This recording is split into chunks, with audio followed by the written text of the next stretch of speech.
kort sagt kan man säga att det finns väldigt stora utmaningar inom diabetesvården. Sen finns det väldigt stora möjligheter också.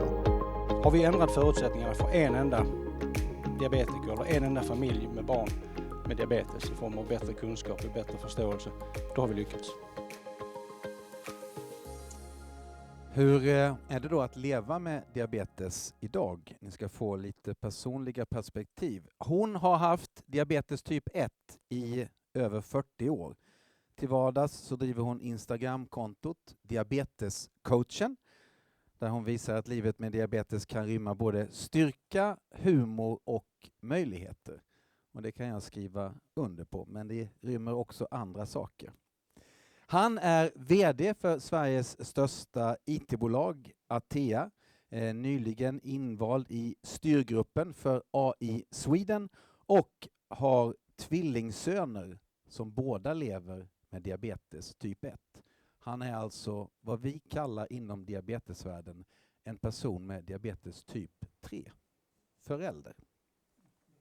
Välkomna hit, Monica Wilk Brolin och Linus Wallin. Ska få varsin mikrofon och så säger jag varsågod och sitt. Vi jobbar utåt mot lokalen eftersom de viktigaste åhörarna är här ute. Nu får vi se om det kommer att bli rundgång om jag backar undan, men jag testar i varje fall. Vad är mest utmanande med att leva med diabetes typ 1? Hej allihopa förresten. Väldigt kul att vara här. Jag skulle säga att man aldrig får ta en paus. Man måste ha koll på sin diabetes hela tiden. Och även om man tror att man har koll på sina doser och kost och motion så lever den sitt egna liv, skulle jag vilja säga. Linus, vilka hjälpmedel är avgörande för att livet som diabetespappa ska bli enklare? Ja, men vi hörde det precis. Sensorer som vi har såklart.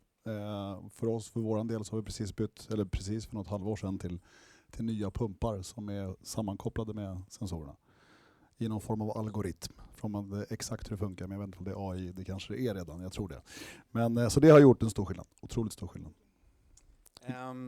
Vilken ny teknik har under dina 40 år förändrat, ska vi kalla det för spelplanen eller livet för dig? Ja, ni såg den här sliden innan 1980 till nu. Jag var med 1980. Det tog 5 minuter innan man fick reda på sitt blodsocker med de hjälpmedlen som fanns då. Så att CGM:en, ja, verkligen. Sen använde jag pump men jag har använt pennor i 40 år. Men jag tänker, jag måste tipsa om den här. Det finns en Novopen heter den, så att den säger till mig i en liten bild vad jag har tagit för dos och när senast. Det är ett bra hjälpmedel. Jag håller med, just det här att komma ihåg saker, det är ju en av de stora utmaningarna med dygnet runt, resten av livet, sjukdomen diabetes typ 1. Linus, VD för Sveriges största IT-bolag. Vi snackar AI och vi bara ställer den enkla frågan. Hur ser du på möjligheterna med de här 2 bokstäverna? Fantastiska. Och utifrån ett diabeteshänsyn eller perspektiv så tänker jag att det går för sakta. Det är vi som jobbar, några utav oss här inne på daglig basis, ser ju vad vi gör åt våra företagskunder och publika kunder och hur fort det faktiskt går nu. Och som förälder till 2 16-åriga, eller snart 16-åriga, 15-åriga just nu, tvillingar som har diabetes, så kan man ju fascineras av att det fortfarande är på den nivån det är, trots att de här hjälpmedlen har blivit mycket bättre. Det borde gå mycket fortare. Vad är det som gör att det går sakta, känner du? Vi har väl varit inne, Daniel var inne lite på det. De här kraven kopplat till delad data till exempel. Legala krav. Europa, Sverige, USA. Vad vi får dela, vad får vi inte dela och så vidare.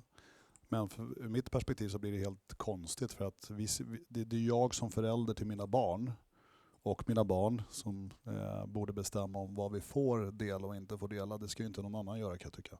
Så länge det är liksom någon slags konsent att de vill dela det, och hade det varit möjligt att man kan göra det så hade ju sannolikt vi varit ännu längre fram, tänker jag. Om vi fortsätter prata, Monica, de här 2 bokstäverna AI och om AI. Vad skulle AI få göra åt eller med dig och din diabetes? Allt, skulle jag vilja säga. Så länge AI är transparent, eller hur man ska uttrycka sig, det vill säga att man förstår varför man får de tipsen man får. Det här beror på att du har sovit dåligt eller är stressad, eller nu har du varit ute och rört på dig, eller du har ätit på McDonalds. Nej, men alltså hur bara det är väldigt, väldigt tydligt varför AI ger de tipsen som man får. Då skulle jag lita på den, absolut. Och jag kan vända på det och säga I don't care.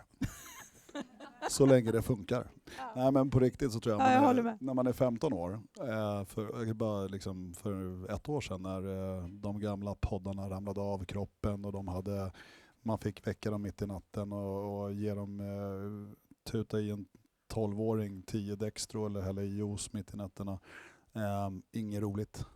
Och nu så liksom stoppar CGM som är kopplad till Tandem som vi körde, stoppar liksom det där och gör att vi inte behöver väcka dem nattetid. Så det är så här, okej, om AI fixar det. Tack. Vi vänder oss till forskare, vi vänder oss till industrin och utvecklare och pratar om förståelse, lite som jag var inne på där i tältet med mitt försök att beskriva hur diabetes är. Vad vill du att de ska förstå kring den sjukdomen som du har levt med i över 40 år?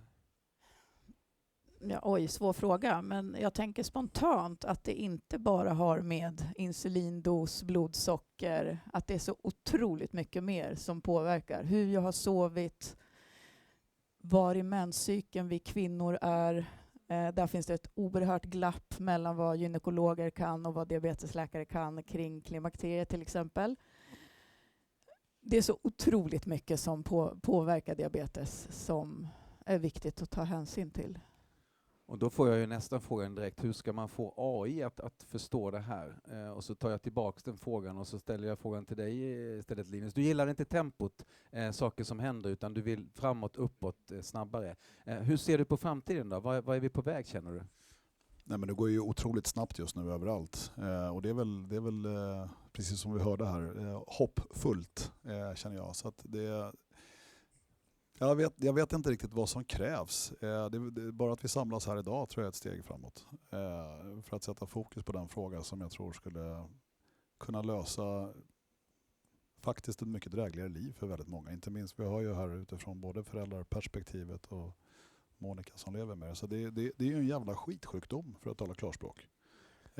Som är vidrig liksom.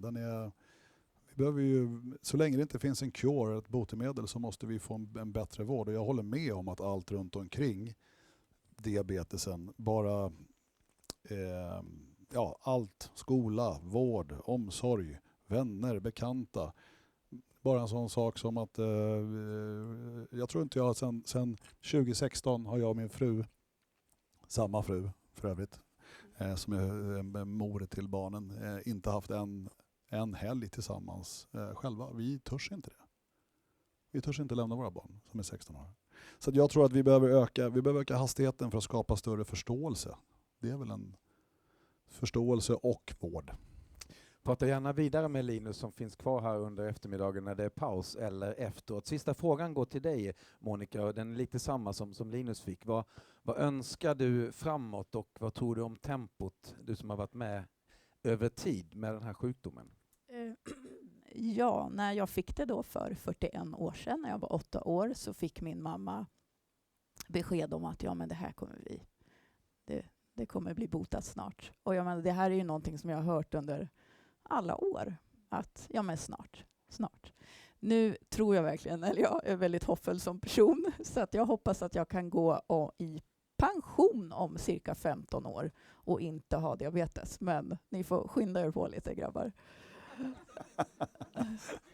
Ja, jag håller med dig. Bra slutord. Tack så mycket Linus och Monica.